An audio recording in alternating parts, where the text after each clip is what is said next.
You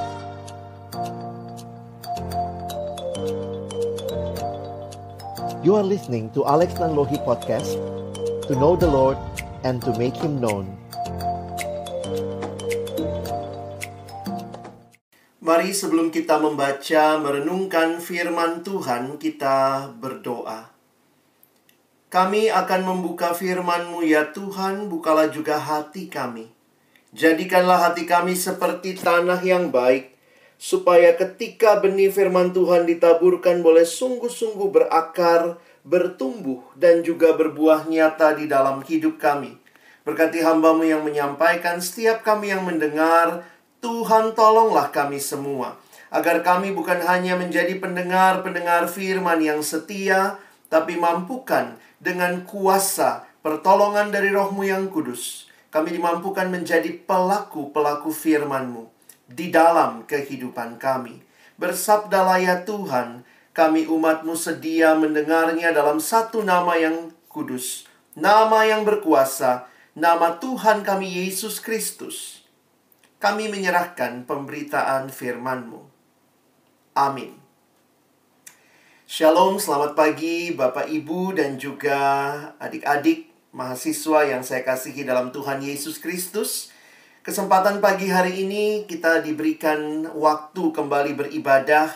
Dan ini biarlah bukan hanya menjadi kebiasaan, tetapi benar-benar kita hayati sebagai kebutuhan. Tema yang akan kita renungkan hari ini adalah Sola Gratia, by grace alone. Semboyan reformasi, ada 5 sola yang secara khusus dinyatakan.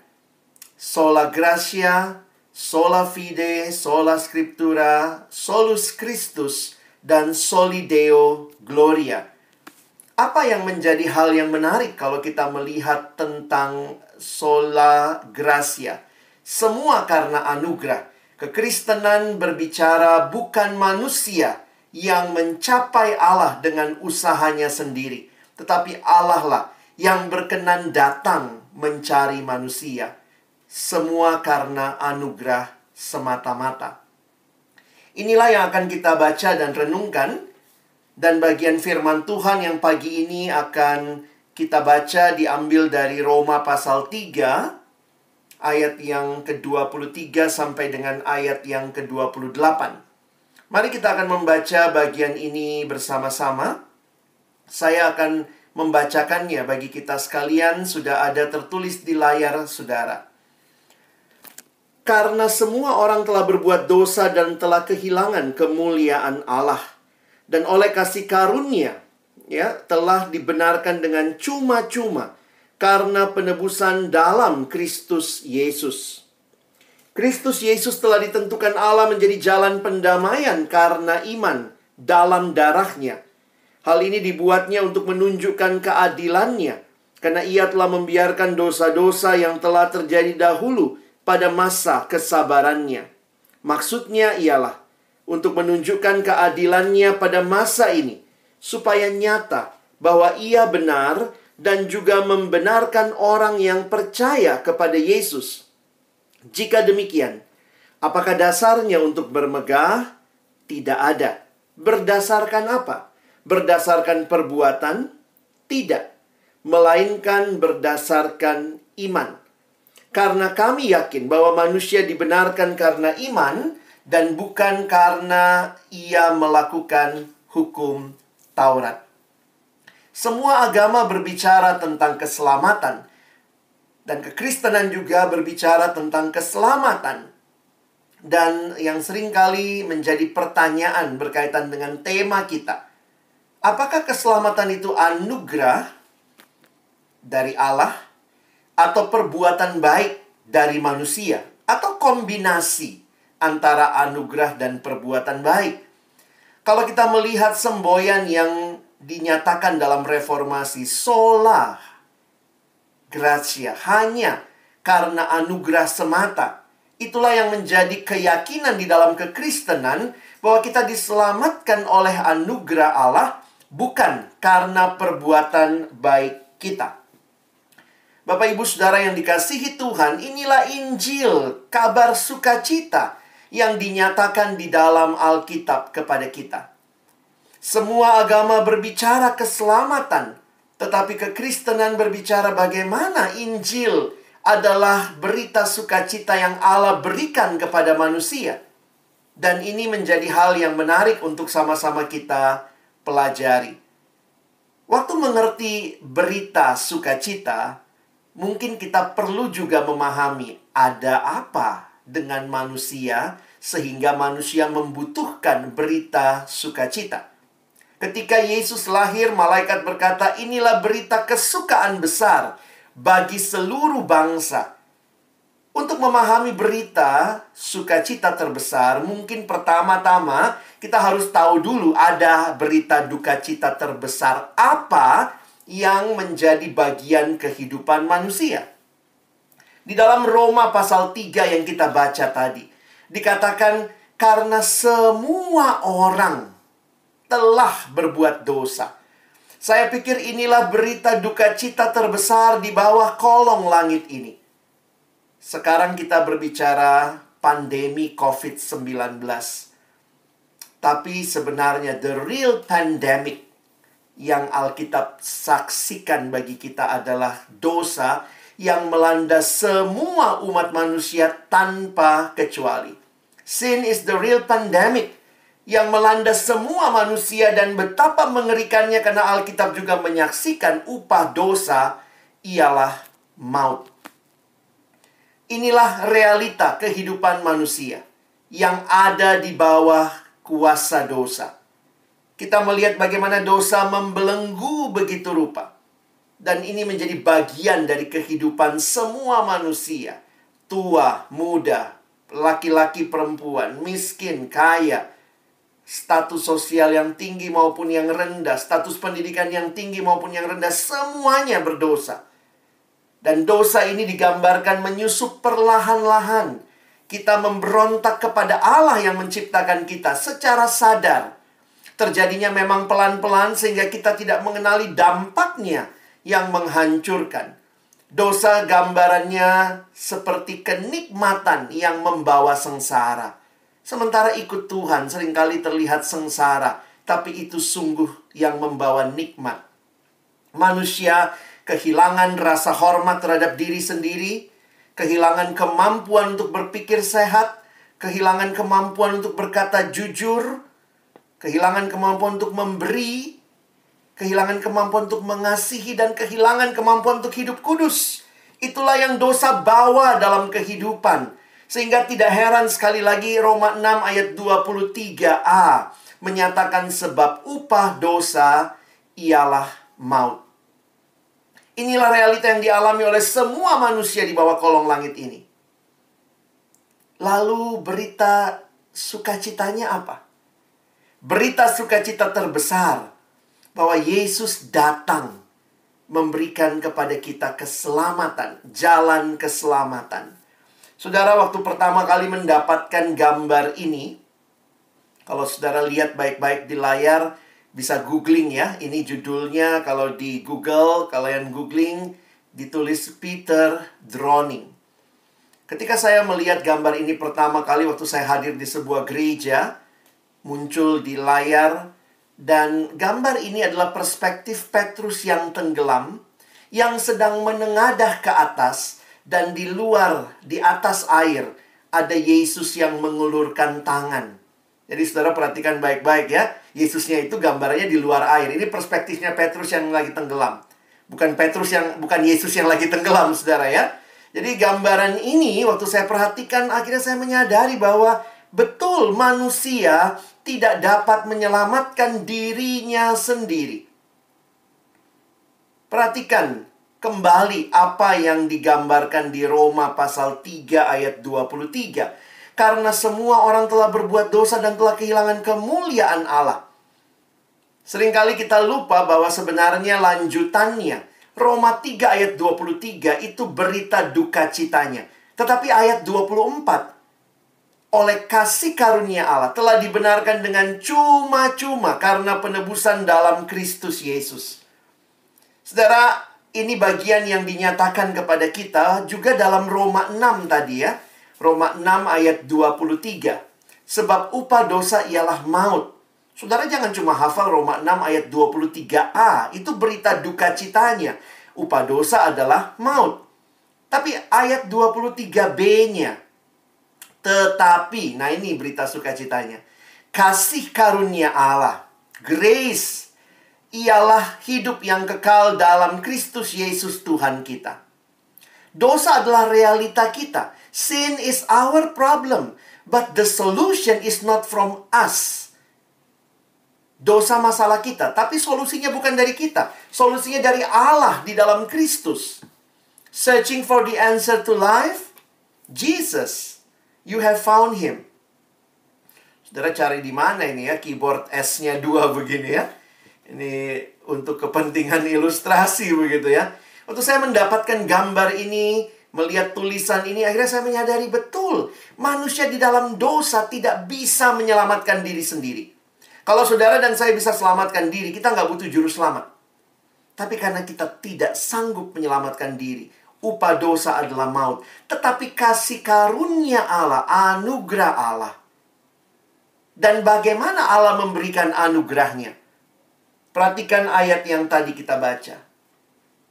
Di dalam Roma 6 ayat 23 dikatakan, sebab kematian adalah upah dari dosa. Ini menurut bahasa Indonesia masa kini. Tetapi hidup sejati dan kekal bersama Kristus Yesus Tuhan kita adalah pemberian yang diberikan oleh Allah dengan cuma-cuma. Inilah Injil itu. Bahwa keselamatan kita itu diberikan cuma-cuma. Artinya apa cuma-cuma? Gratis. Tapi ingat, keselamatan kita gratis tapi bukan gratisan. Maksudnya apa? Ada Yesus yang membayar upah dosa, yaitu maut. Seringkali kita melihat kayaknya Kristen gampang banget bicara keselamatan ya. Percaya Yesus selamat. Wow, gratis. Tetapi kita lupa bahwa sebenarnya untuk harga yang dibayar bagi keselamatan kita, memang bukan kita yang membayarnya, tapi Kristus yang menanggungnya bagi kita. Inilah anugerah Allah yang luar biasa. Gambarannya ada seorang anak di ulang tahun 17, dia pingin sekali beli mobil BMW terbaru, harganya 2M. Wow, dia tidak sanggup belinya. Mau pakai tabungan juga belum punya tabungan segitu. Pas ulang tahun usia 21 tahun, papanya berikan dia mobil BMW. Papanya orang kaya, belikan anaknya. Lalu waktu dia terima kunci itu dari papanya, dia tanya, "Pak, mesti bayar nggak? Saya mesti nyicil nggak nih?" Papanya bilang, "No, ini papa kasih gratis." Betul, Pak? Betul. Gratis, gratis. Tidak usah bayar, tidak usah bayar.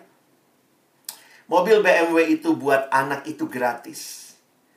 Tapi siapa yang bayar 2 miliarnya? Papanya. Papanya yang bayar. Jadi kalau kita menghayati bagaimana Rasul Paulus mengingatkan orang percaya bahwa kita diselamatkan oleh karunia Allah, kasih karunia Allah, pengorbanan Kristus di kayu salib itu gratis. Cuma-cuma. Tapi bukan gratisan. Perhatikan apa yang terjadi. Kalau kita melanjutkan ayat Roma pasal 3 ayat 23 sampai 26, saudara akan menemukan ada 3 istilah yang muncul. Di ayat 24 ada istilah penebusan.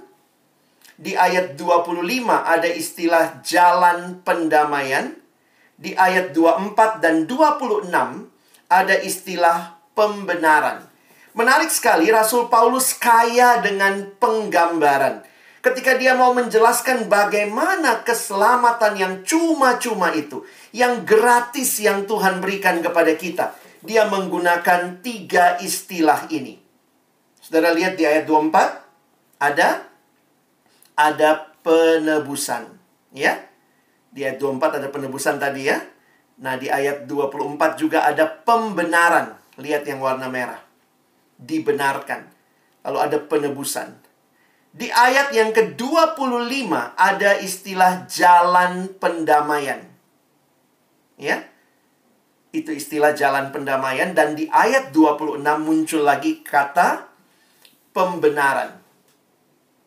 Nah, kalau saudara perhatikan istilah-istilah ini yang Paulus pakai menggambarkan apa yang Yesus lakukan. 3 istilah ini Paulus pinjam dari istilah perdagangan, istilah penebusan. Kalau ada sebuah benda tergadai atau terjual, maka apa artinya menebus? Dibayarkan sejumlah uang atau ditukar dengan barang supaya benda yang terjual atau tergadai itu menjadi milik yang menebus. Lihat gambarannya. Yesus menebus kita. Lalu istilah kedua yang dipakai adalah istilah jalan pendamaian. Ini istilah di dalam agama. Kalau saudara memperhatikan konteksnya dalam bahasa aslinya, ini muncul istilah yang berakar di dalam perjanjian lama. Ada istilah jalan pendamaian, atau di dalam bahasa yang lain digunakan istilah tutup pendamaian. Kalau kita ingat gambaran tabut di perjanjian lama, tabut itu tidak boleh langsung dilihat atau disentuh, lalu ada tutupnya. Nah, tutup pendamaian itu yang membuat ketika orang yang mengangkatnya atau melihatnya tidak mati.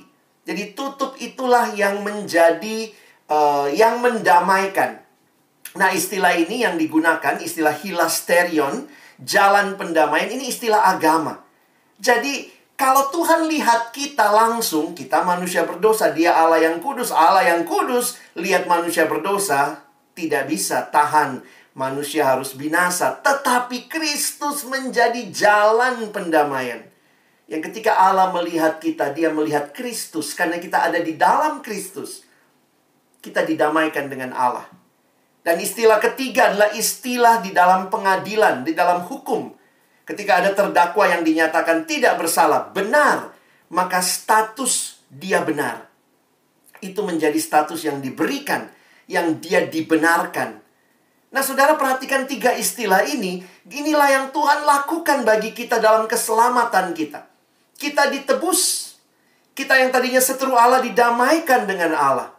Dan kita yang bersalah karena dosa dibenarkan karena kebenaran Kristus.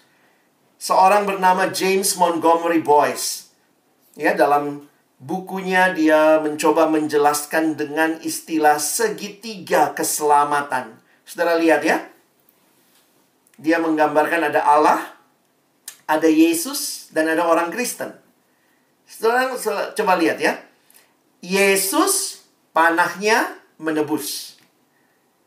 Yesus mendamaikan dengan Allah sehingga Allah membenarkan. Jadi kira-kira begitu ya.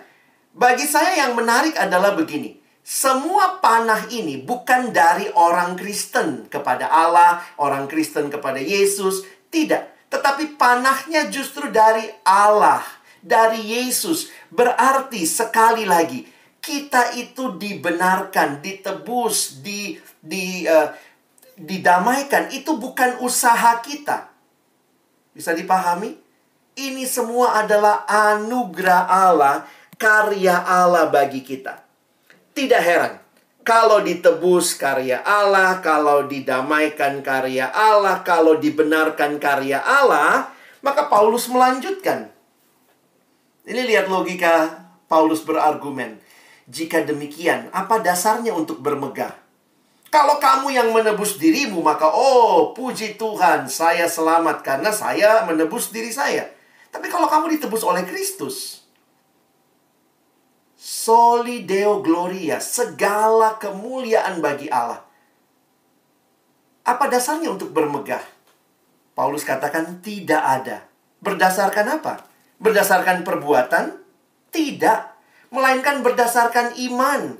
Karena kami yakin bahwa manusia dibenarkan karena iman. Dan bukan karena ia melakukan hukum Taurat. Teman-teman yang dikasihi Tuhan, Bapak Ibu sekalian. Keselamatan di dalam kepercayaan yang lain adalah orang yang percaya pada kemampuan diri sendiri. Bahwa apa yang saya lakukan bisa membawa keselamatan buat saya. Karena itu ada yang berusaha dengan berbuat baik, berbuat kebenaran, kebaikan. Tapi bukan itu yang menyelamatkan kita. Keselamatan dalam kekristenan adalah percaya adalah beriman kepada apa yang Yesus telah lakukan bagi kita. Beda? Oh, beda sekali. Yang satu percaya diri, saya bisa menyelamatkan diri saya.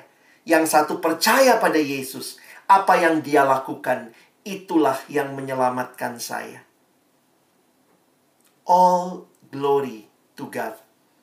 Karena keselamatan adalah anugerah dari Allah. Efesus pasal 2 ayat 8 dan 9.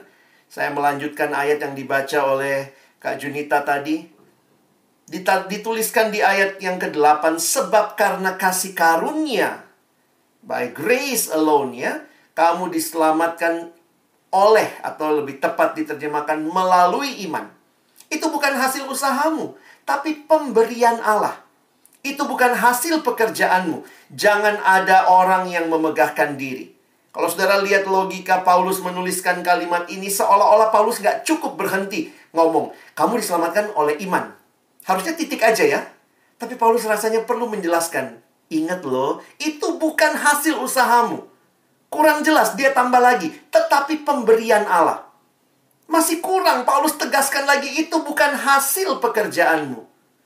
Masih kurang lagi, Paulus bilang apa? Jangan ada orang yang memegahkan diri. Kita diingatkan, keselamatan adalah anugerah Allah semata-mata.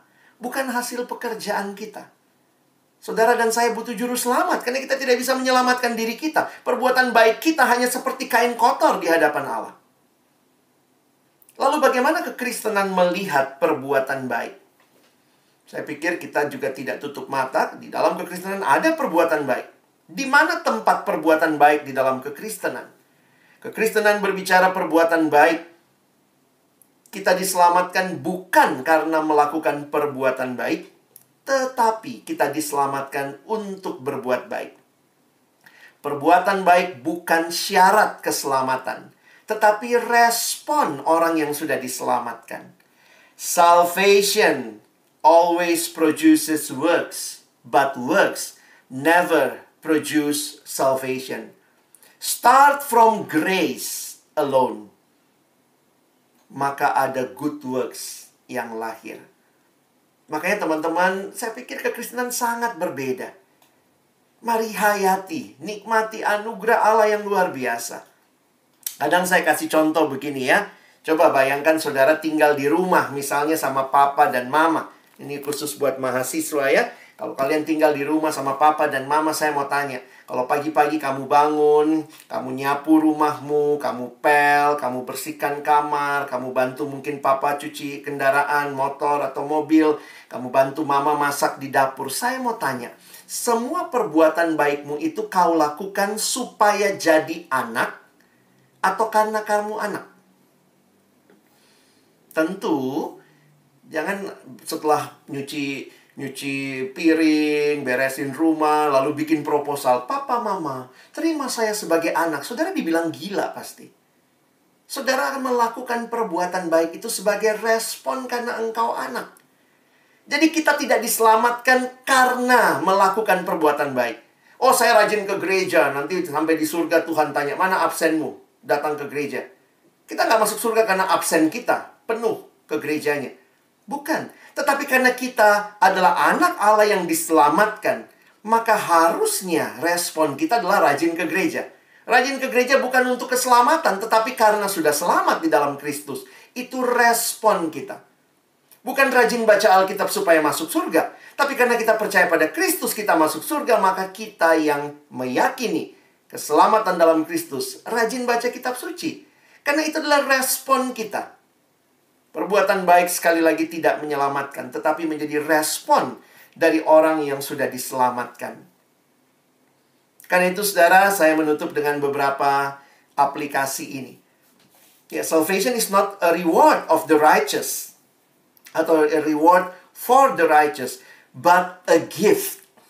Ya, hadiah for the guilty. Dan ini Tuhan berikan, kematiannya di kayu salib. Disitulah lunas dibayar harganya. Bagaimana Paulus menghayati hidup yang sudah lunas dibayar? Apa artinya hidup yang mengalami anugerah? Paulus katakan di 1 Korintus 6 ayat 20, sebab kamu telah dibeli, harganya telah lunas dibayar. Karena itu, muliakan Allah dengan tubuhmu. Ini harusnya berdampak buat hidup kita. Cara belajar kita. Cara bergaul kita.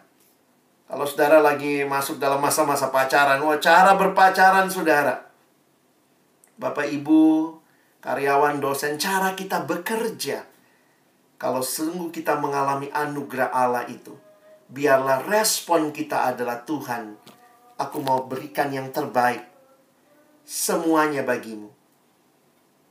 For God's glory. Ajaran sola gracia tidak membuat kita hidup seenaknya.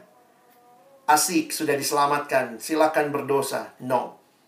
Tetapi ketika sadar betapa mengerikannya dosa, tapi Tuhan sudah gantikan. Dia berikan kita hidup. Sekarang aku hidup bagi Dia.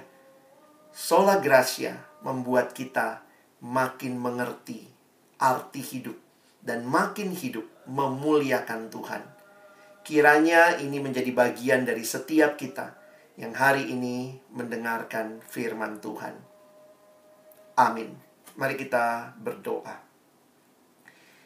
Bapa di dalam surga, terima kasih buat firman-Mu. Tolong kami bukan cuma jadi pendengar firman, tapi sungguh-sungguh jadi pelaku-pelaku firman-Mu. Kami yang percaya pada Kristus, pada karya-Mu yang genap di kayu salib.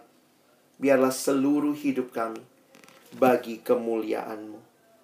Kami persembahkan hidup kami yang sudah mengalami anugerah ini hanya bagi-Mu.